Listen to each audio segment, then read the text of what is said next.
Mm. Good afternoon, everybody. Very good afternoon to you all. Good afternoon, आज sir. हम लोग good afternoon. Start. Today we are going to do the fifth chapter, language and national identity. This is fifth chapter of your book, Language and National Identity, by Nirmal Verma. This essay has been by Nirmal Verma. Uh, in this essay, as the title indicates, this is about language and national identity. किस प्रकार से जो भाषा है वो राष्ट्र की पहचान होती है, वो आदमी की पहचान होती है। किस प्रकार से लैंग्वेज जो है हमारे जो है पर्सनैलिटी जुड़ी होती है। भाषा को जान करके हम उस देश के बारे में, उस राष्ट्र के बारे में, उसके देश के लोगों के कल्चर के बारे में, यानी कि काफी कुछ जो है वो जान सकते हैं। भाषा एक तरह से देश की, व्यक्ति की जो है वो आत्मा का रूप होती है। ये बात जो इसमें राइटर निर्मल वर्मा ने बताने की कोशिश की है। जो टेक्स्ट है इसकी उस प्रकार से है, लैंग्वेज एंड नेशनल आइडेंटिटी की टेक्स्ट मैं शुरू कर रहा हूँ। To say anything about language is like chasing your own shadow, यानी कि भाषा के बारे में कुछ बोलना जैसे हम अपनी तस्वीर का ही पीछा कर रहे हो, अपनी शेडो का पीछा कर रहे हो, ऐसा लगता है। भाषा के बारे में जानना का मतलब है कि अपनी हम परछाई का पीछा कर रहे हैं, यानी कि अपने आप को जानने की हम कोशिश कर रहे हैं।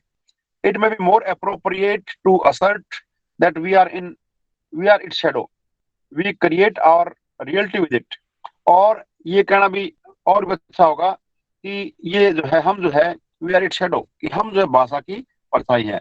भाषा हमारी परछाई नहीं बल्कि भाषा की हम जो है परछाई हैं, और हम अपनी सच्चाई को इस भाषा के साथ क्रिएट करते हैं, उत्पन्न करते हैं।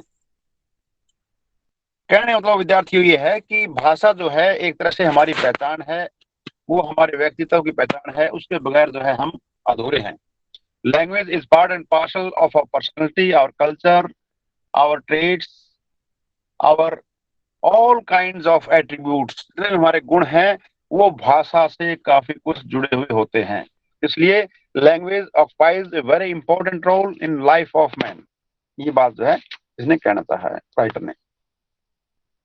Man can never be defined fully, not only because there is something in him that is still unknown. और आदमी में जो है अभी आदमी अपने आप पूरी तरह से डिफाइन नहीं कर पाता, वो क्या है उसको अपने आप को परिभाषित जो है उसको नहीं किया जाता। दो बच्चे बाद में ज्वाइन कर रहे हैं, मैं बता देता हूँ कि ये हमारा 5वां चैप्टर है बुक का, language and national identity. We are doing this chapter, language and national identity. इसके बारे में जैसे मैंने बताया, कुछ बच्चे थोड़े बाद में ज्वाइन कर रहे हैं, कि ये हमारा भाषा के बारे में है, कि भाषा जो है ये व्यक्ति की पहचान होती है, उसकी आत्मा होती है, उसकी प्रकृति होती है, उसकी संस्कृति होती है। यानी कि भाषा का एक बहुत बड़ा रोल है व्यक्ति के जीवन में। तो मैंने ये लाइनें पढ़ी हैं इसकी। To say anything about language like chasing your own shadow, अपनी ही परछाई का पीछा करना है भाषा को जानना। It may be more appropriate to assert that we are in its shadow, और ये कहना और भी ज्यादा सही है कि हम जो है इस भाषा की परछाई हैं। We create our reality with, हम अपनी सच्चाई जो है, वास्तव की हम जो है भाषा के साथ ही रचना करते हैं। And define ourselves through it and with it, और हम भाषा के द्वारा और भाषा के साथ ही अपने आप को परिभाषित करते हैं। यानी कि हम अपने आप से भाषा को अलग नहीं कर सकते। Language is our identity, language is our slogan, language is our culture, language is the beauty of man. Not only because there is something in him that is still unknown, but a man can never be defined fully. आदमी की परिभाषा पूरी तरह से कभी नहीं की जा सकती। Not only because there is something in him that is still unknown, केवल इसलिए नहीं कि आदमी को पूरा खोजा नहीं गया है, but also because he has not yet completed the process of recreating and reinventing himself. क्योंकि आदमी ने जो है अपना पुनः आविष्कार और पुनः निर्माण उसको वो उसने अभी तक पूरा नहीं किया है। हम अपने आप को बच्चों, हम अभी तक, लेखक कह रहे हैं निर्मल वर्मा जी, कि हम अपने आप को पहचान नहीं पाए हैं पूर्ण रूप से। वी हैव नॉट आइडेंटिफाइड और इन्वेंटेड और रिक्रिएटेड आवरसेल्फ, अभी हम अधूरे हैं। We are unable to accept man as a finished product. हम ये नहीं कह सकते कि आदमी संपूर्ण रूप से जो है वो बन चुका है, अभी आदमी का बनना बाकी है। इंसान इंसान बनना बहुत ही लंबा प्रोसेस है, आदमी भी पूरा संपूर्ण बना नहीं है। There has been much speculation about the manner in which he, speculation होता है अटकलेबाजी। There has been much speculation, काफी आदमी के बारे में अटकलें हैं कि वह किस ढंग से स्वयं को पूर्ण बना सकता है, how he can make fulfil himself, अपने आप को पूर्ण कैसे बना सकता है, अटकलें हैं। The direction this fulfillment may take and form it will acquire and how he will project his innate potential. Innate potential होता है आंतरिक क्षमताएं, आंतरिक क्षमताएं इन फ्यूचर। और इस बारे में भी, इस बात के बारे में भी, यह जो है संपूर्णता का काम किस दिशा में ले जा सकता है और वह क्या रूप धारण करेगा, और यह बात भी कि भविष्य में वह अपनी आंतरिक क्षमताओं को कैसे व्यक्त करेगा। आदमी को अपनी आंतरिक क्षमताएं, जिस तरह आदमी का जो भगवान ने, नेचर ने जो ब्रेन दिया है वो इतना वास्ट है बच्चों की, उसको अभी तक खोजा नहीं गया पूरे रूप से। अभी हमारी नॉलेज बहुत अधूरी है, हम जो है 5-10% ही मुश्किल से यूज कर पाए अपने ब्रेन को, इतनी पोटेंशियल्स बाकी हैं। तो इतनी उसमें असीम संभावनाएं हैं, इनेट पोटेंशियल, अंदर की जो शक्तियां हैं, सामर्थ्य है, वो बहुत ज्यादा है और उसको वो अभी तक जान नहीं सका है। Various scholars from Nietzsche to Shri Aurobindo. Nietzsche, इसको हम निट जैसे नहीं कहेंगे, बोलने में क्या आता है ये निशे, स्पेलिंग तो काफी टेढ़ी है इसकी, NIETZSCHE, नीट, नीट जस्ते, अगर ऐसे बोलोगे आप, अगर स्पेलिंग के हिसाब से तो ऐसे बोला जाएगा, लेकिन इसकी जो रियल प्रोनाउंसिएशन है, जो हमें स्पीच साउंड से माध्यम से जानने को मिलती है बच्चों, वो ये है निशे। निशे और श्री अरबिंदो, निशे और श्री अरबिंदो से जो है, ये कोई कॉल आ गई यार, कॉल ना करो भी तो भाई, ये कॉल करना गलत है, इसमें लिंक रहता है। निशे और अरबिंदो ये महान जो है विद्वान हुए हैं, महान यूं कह सकते हो आप, सामाजिक क्रांति भी इन्होंने पैदा की, फिलोसफर हुए हैं। यानी कि इन सभी महान लोगों का दिमाग, यानी कि जो हमसे बहुत आगे बढ़ गए, उनका दिमाग, उनका पोटेंशियल बहुत आगे होगा। तो ये सब जो है have made predictions about his innate capacity. इन लोगों ने आदमी के बारे में, आदमी कितना पोटेंशियल है, आदमी कितना ज्ञानी है, कितना महान है, इन्होंने बहुत कुछ लिखा है। इनट, इनट तक अंदर की शक्ति के बारे में बहुत कुछ लिखा है। The question is how is not how correct or relevant these prophecies are. The point to consider is that man being what he is, and all these predictions are born out of painful disillusionment what man is. और इन विद्वानों ने, यानी कि नीचे से लेकर के अरविंदो तक, इन विभिन्न जो है विद्वान व्यक्तियों ने जो जन्मजात से मनुष्य की क्षमता है उसके बारे में पूर्वानुमान लगाए हैं, प्रेडिक्शन की है।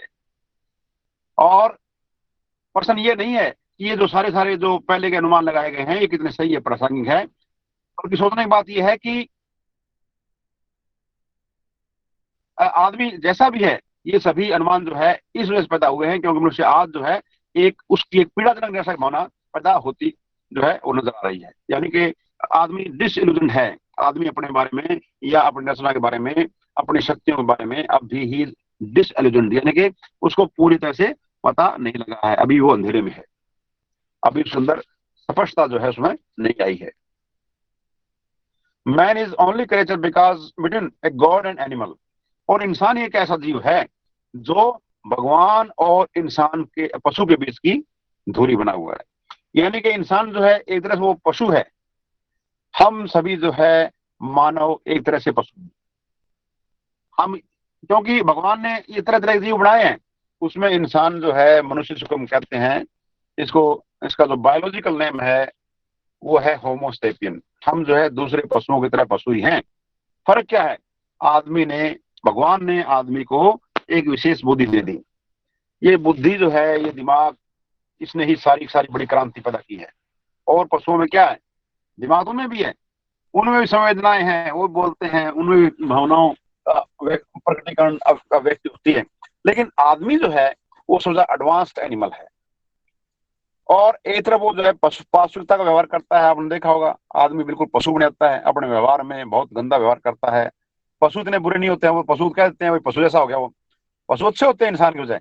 आप कई बार ऐसा देखोगे कि इंसान जो है पशुओं से ज्यादा गिरा हुआ और घटिया और नकारा और इतना जहरीला और इतना खूंखार हो जाता है, आपने देखा होगा। पशु जो है वो अपनी अवस्था के लिए शिकार करता है बच्चों, लेकिन आदमी जो है, आदमी का पेट कभी नहीं भरता, तो वो राक्षस प्रवृत्ति का भी है। तो कहने का मतलब ये है कि आदमी जो है वो पशु और भगवान के बीच की कड़ी है। Who finds himself in the strange situation of being incomplete, और वो अपने आप को बड़ी ही अद्भुत परिस्थिति में पाता है कि वो इनकम्प्लीट है, वो संपूर्ण नहीं हुआ है। ये बात जो है उसके दिमाग में रहती है। He lacks the self involvement of the animal and does not possess the fullness of God. यानी कि वो वास्तविकता की तरफ भी है उसका इन्वॉल्वमेंट, उसका जो झुकाव, और भगवान की तरफ भी है। भगवान संपूर्ण बन नहीं सकता, न वो पूरा पार्श्विक बन सकता है।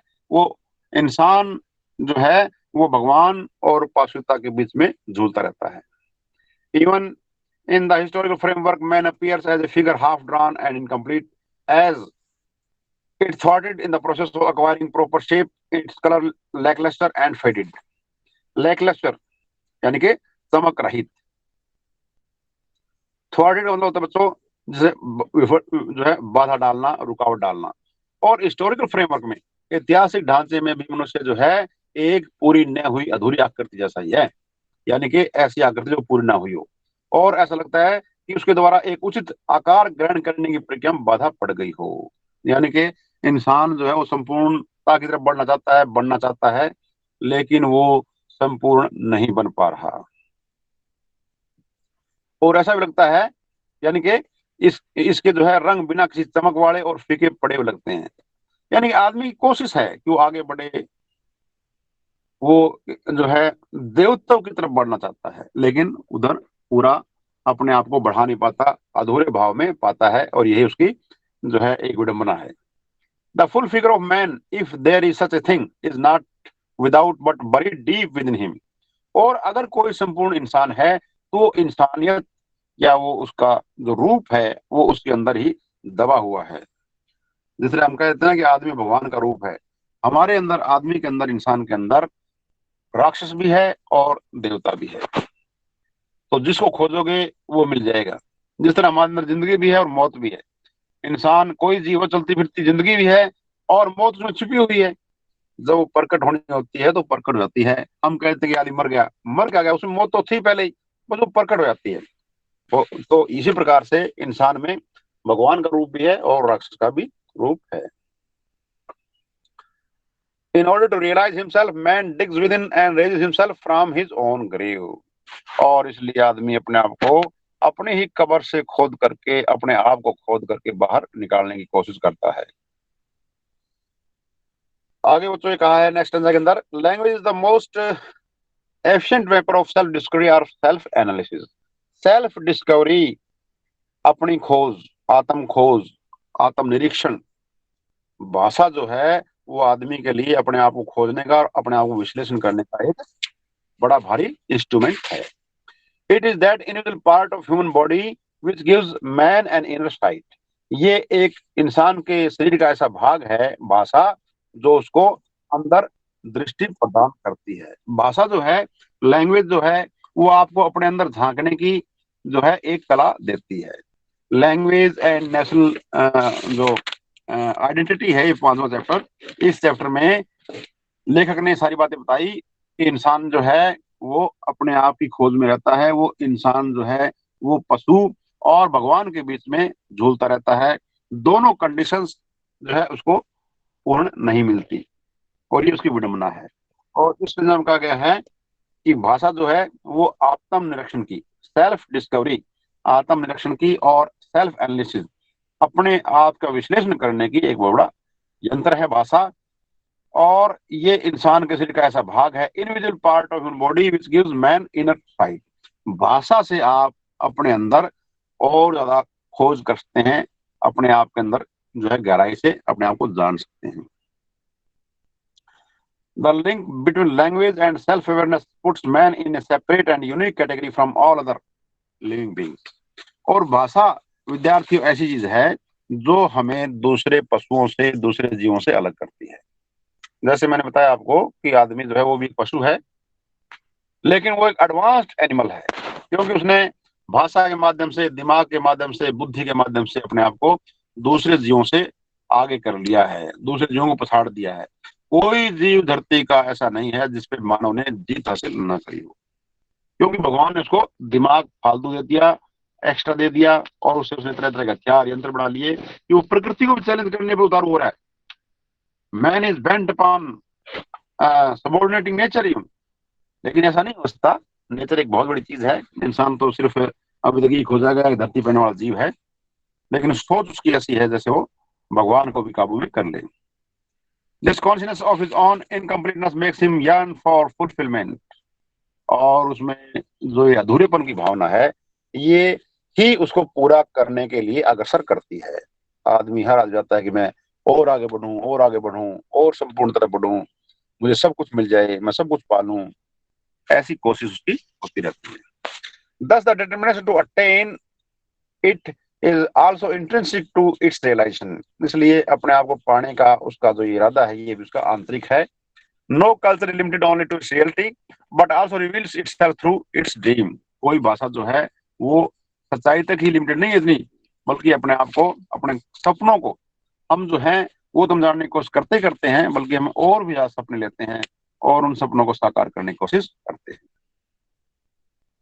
And that is why language plays very significant role in the shaping of culture. इसलिए भाषा जो है वो कल्चर के विकास में, संस्कृति के विकास में एक बहुत बड़ा काम करती है। The vision of culture is largely formed by the memories that it carries. और भाषा का जो सपना है वो अधिकतर, जो विजन है उसका, जो हम और ज्यादा उसके बारे में जानना चाहें, वो उसकी याददाश्त पर, उसके स्मरण शक्ति पे डिपेंड करती है। यानी कि हमारे पास कितनी यादगार कितनी ज्यादा है हमारी, भिन्न भिन्न पहलुओं के बारे में, संस्कृति के बारे में, ये मैटर करता है। If the world is symbolic of a dream, it also has the hint of memory. अगर हम पूरी दुनिया को ही एक सपना मान लें, तो इसमें जो है किसी स्मृति की तरफ जो है, याददाश्त तरफ जो है इशारा होता है। यानी कि दुनिया भी एक यादगार है, एक यादगार अफसाना है दुनिया भी। No language as long as it is can therefore be dead language. इसलिए कहता है लेखक कि कोई भाषा मृत भाषा नहीं हो सकती, क्योंकि वो किसी न किसी संस्कृति से या किसी इतिहास से जुड़ी होती है। If all else is our past were to perish, even then the language would remain through which the members of society communicate with each other, and though living in the present are unconsciously linked to the past, and past flows imperceptibly through present। और इस प्रकार से भाषा जो है कोई मरती नहीं है। भाषा वर्तमान और भूत के बीच का लिंक है। वो आदमी को वर्तमान में और कभी भूत में जो है, भूतकाल में ले जाने का एक इंस्ट्रूमेंट है। एक बार बच्चों में जो आपकी अटेंडेंस थोड़ा सा ले लेता हूँ। ये है जोगिंदर सारन, कंचन बिश्नोई, प्रहलाद नेहरा। आप लोग अभी कम जुड़ रहे हो, आज 37 बच्चे जुड़ पाए हैं। You all are suppose to join this class. तो इस प्रकार से बच्चों ये पढ़ना है आपको, लैंग्वेज एंड नेशनल आइडेंटिटी। इसमें थोड़ा सा बड़ा है चैप्टर, तो इसको हम बाद में करेंगे। तो इसको चैप्टर को आप थोड़ा अच्छे प्रकार से पढ़ने की कोशिश करें।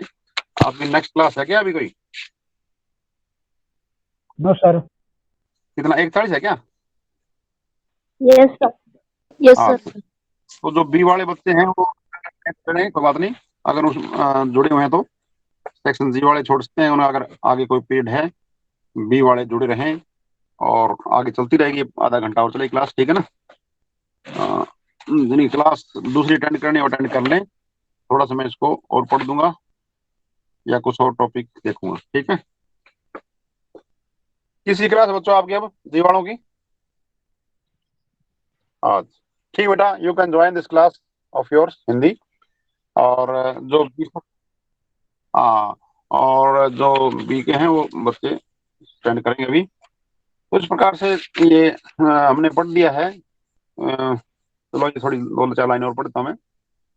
No language as long as it is can therefore be dead language, कोई भाषा जो मृतप्राय नहीं होती। If all else is past to perish even the language would remain through which, सही हो गया।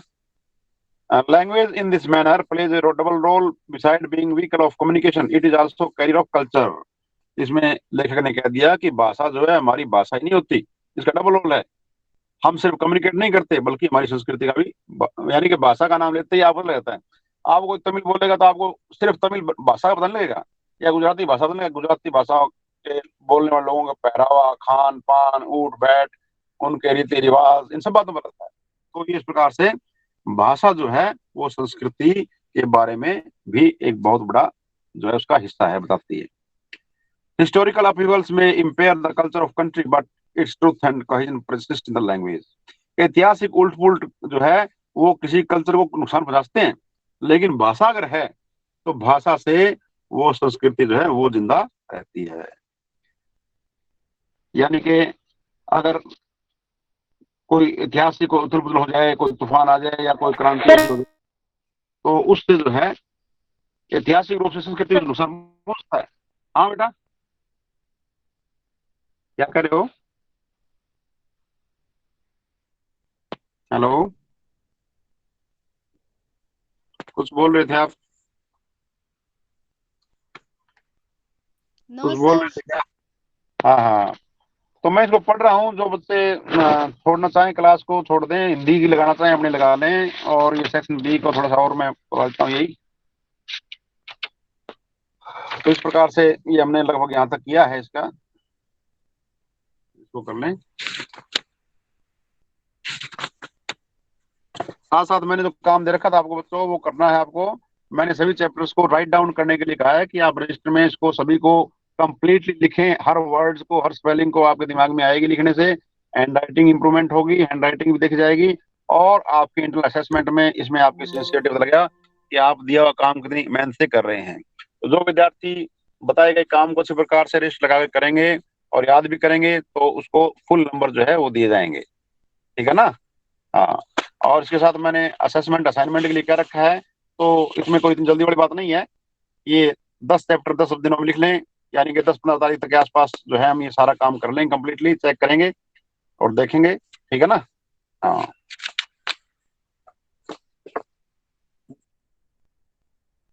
दोनों कोई बी जी, ठीक है ना? यहाँ तक कि बीएससी फर्स्ट भी हमारे पास, तो सभी सेक्शंस को बता दिया है कि अपने आप को, अपने काम को सर कब? अच्छी प्रकार से हैं। क्या कह रहे हो गुड़िया? हाँ बेटा, मैंने कह दिया है कि आपको 10 तारीख तक, वैसे मैंने कहा था कि नेक्स्ट उसके, यानी कि 10 दिन, 10 चैप्टर 10 दिन में आप आराम से साफ सुंदर लिखें कंप्लीटली, उनको रिवाइज करें। मतलब यूं नहीं है कि कोई बोझ समझ कर करें, उसको याद करने के लिए अच्छी प्रकार से सुंदर सुंदर भाषा में, सुंदर अपनी हैंड राइटिंग में लिख करके 10 तारीख तक मैं चेक करूंगा, ठीक है ना? 10 दिन आपको टाइम बहुत दे दिया है। 10 तारीख हाँ? तक है सर। उसमें छोटे बड़े क्वेश्चन वगैरह हैं, ग्रामर के टॉपिक्स हैं, जो भी हैं, क्योंकि वो एक बार आप उसके निकल जाएगा आपके हाथ से, लिख करके देखेंगे तो उसका बड़ा भारी फायदा होगा, याद होंगे। और इसी उद्देश्य से ही मैं जो है ये आपसे करवा रहा हूँ, और साथ साथ हम जो है ये करते रहेंगे एक्सरसाइज, ठीक है ना? सर ये असाइनमेंट पेज में बनाने हैं या कॉपी में ही? बेटा ये तो आप रजिस्टर बनाए करो, ठीक है ना? अपना एक रजिस्टर या कॉपी, बड़ी कॉपी ले लें, और उसमें ये सुंदर सुंदर जो है राइटिंग में साफ साफ लिख करके आप करें, ठीक है ना? हाँ, ओके सर। सर 10 को जमा बेटा करवाने हैं? हैं? जमा जमा कब नहीं है, आप करवानी? रजिस्ट्री है ना? नहीं बेटा, ये रजिस्ट्री है आपका, आप इस रजिस्टर में करें। नेक्स्ट काम मैं बाद में बता दूंगा, ठीक है ना? ये तो मैं जिक्र कर रहा हूँ आपके आगे, असेसमेंट और असाइनमेंट का, वो काम बाद का है। 10 तारीख से बाद में, 10 तारीख तक ये आपको काम अपने रजिस्टर में ये सारे 10 चैप्टर लिखने हैं, ठीक है ना? और याद कर सकें तो सबसे बढ़िया है। उन बच्चों के जो है 20 में से 20 नंबर भी दे देंगे, मगर जो बच्चे अच्छा अच्छा काम करेंगे, अच्छे याद क्यों नहीं देंगे नंबर, उनको अच्छा नंबर मिलेगा, ठीक है ना? ठीक है। हाँ, जी वाले अगर जिनका क्लास है जाना चाहे जाएं, और बाकी जो एडमिट होना चाहें बी सेक्शन वाले, वो एडमिट हो जाएं। थोड़ा मैं और उसको कहता हूँ, उनको दोबारा रिपीट कर दूंगा उनके सामने ये चैप्टर, जो सेक्शन बी के विद्यार्थी जुड़ रहे हैं अभी। बी वाले ज्वाइन कर रहे हैं क्या अभी? कोई है?